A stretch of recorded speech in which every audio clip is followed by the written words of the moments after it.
कल्याण डोंबिवली महापालिकेसाठी अतिटतीची आणि तितकीच प्रतिष्ठेची निवडणूक होणार आहे। या ठिकाणी पूर्ण ताकदीनं दोन्ही ठाकरे बंधू निवडणूक रिंगणात उतरणार आहेत। त्यांच्यासमोर शिवसेना भाजपचं तगडं आव्हान असणार आहे। त्यामुळे केडीएमसीवर कुणाचा झेंडा फडकणार आणि मतदार राजा कुणाला कौल देणार याबाबत उत्सुकता आहे। त्या पार्श्वभूमीवर कल्याण डोंबिवली महापालिका निवडणुकीत हवा कुणाची याचा झी24 तासनं घेतलेला हा आढावा।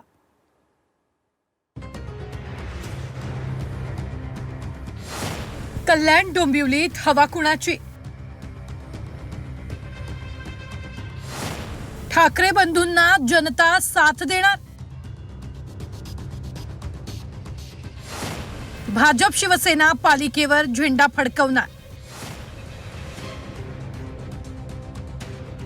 कल्याण डोंबिवलीत ठाकरे बंधू आणि भाजप शिवसेनेत कांटेकी टक्कर होण्याची दाट शक्यता आहे। डोंबिवलीत आतापर्यंत भाजप शिवसेनेला सत्ता राखण्यात यश आलंय, मात्र शिवसेनेत बंड करून एकनाथ शिंदेंनी वेगळी चूल मांडल्यानं कल्याण डोंबिवलीत ठाकरेंना चांगलीच कसरत करावी लागणार आहे। कारण भाजप आणि शिंदेंची शिवसेनेनं कल्याण डोंबिवलीत एकत्र लढण्याची घोषणा केली आहे। तर शिंदेंच्या सेनेकडून आणि भाजपकडून ठाकरेंच्या शिवसेनेच्या नेत्यांना फोडण्यात आलेलं आहे। त्यामुळे ठाकरेंसाठी ही निवडणूक वर्चस्वाची ठरणार आहे। तर नगर परिषदेच्या निवडणुकीत भाजप आणि शिंदेंच्या सेनेत आलबेल नसल्याचं दिसलं, त्यामुळे जनता त्यांना जागा दाखवणार असा विश्वास ठाकरेंच्या शिवसेनेनं व्यक्त केलाय। आम्ही त्याच बघताना एवढंच बघतो की मागं आता ज्या स्थानिक स्वराज्य संस्थांच्या निवडणुका झाल्या याच्यामध्ये बीजेपीच्या लोकांनी आणि शिंदे गटाच्या लोकांनी एकामेकाचे कपडे फाडायचे काम केले। आता ह्या महानगरपालिकेमध्ये हे एकामेकाचे कपडे एकामेकाला घालायचं काम करतायत। तर ही जनता काय मूर्ख नाही आहे। आपल्या स्टाईलमध्ये जनता निवडणुकीच्या माध्यमातून यांना हे जे खोटेपणाने लोकांसमोर जात आहेत आणि मतदान मागत आहेत, लोक यांना 100% नाकारल्याशिवाय राहणार नाहीत आणि मनसे आणि शिवसेना युती ही पुढे अस्तित्वामध्ये यशस्वीरित्या आपल्या पुढे आलेली दिसून येईल।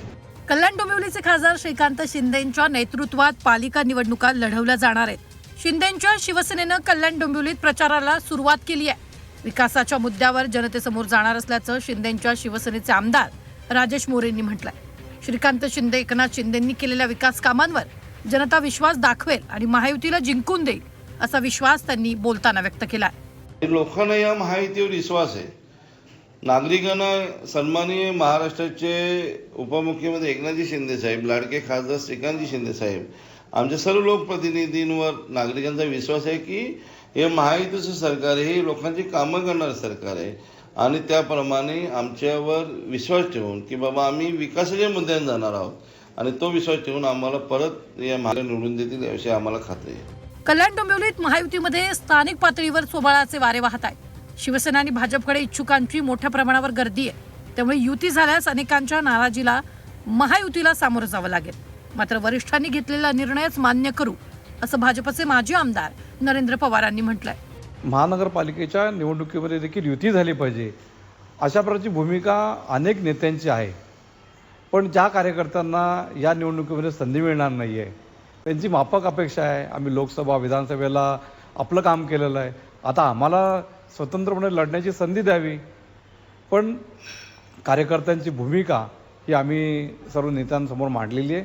तर देखील नेते जो निर्णय देतील तो सर्व कार्यकर्त्यांना आमच्या सकट सगळ्यांना मान्य करावं लागेल, अशा प्रकारची परिस्थिती आज आहे। कल्याण डोंबिवलीत 10 वर्षांनंतर पालिकेची निवडणूक होते। मागील निवडणुकीत भाजप शिवसेनेनं सत्ता राखली होती। कल्याण डोंबिवली महानगरपालिका 2015 पक्षीय बलाबल। डोंबिवली कल्याणमध्ये शिवसेनेला 53 जागा, भाजपला 43 जागा, काँग्रेसला 4, राष्ट्रवादीला 2, मनसेला 9, तर बसपाला 1 आणि MIMला 1 आणि अपक्षाला 9 जागा मिळाल्या होत्या। दरम्यान राष्ट्रवादी आणि शिवसेनेत बंड झाल्यानंतर सध्या कुणाकडे किती जागा माजी नगरसेवक आहेत यावर एक नजर टाकूया। शिवसेनेकडे सध्या 68 माजी नगरसेवक आहेत, भाजपकडे 55, ठाकरेंच्या सेनेकडे केवळ 4, राष्ट्रवादी अजित पवारांकडे 1, पवारांच्या राष्ट्रवादीकडे 0 माजी नगरसेवक आहेत, मनसेकडे 1 आणि काँग्रेसकडे 0 नगरसेवक आहेत। कल्याण डोंबिवलीची लढाई उद्धव ठाकरेंनी एकनाथ शिंदेसाठी अस्तित्वाची लढाई, कारण डोंबिवलीत शिवसेनेनं 2015 मध्ये चांगली कामगिरी केली होती, मात्र तेव्हा जवळजवळ सर्वच माजी नगरसेवक एकनाथ शिंदेंकडे।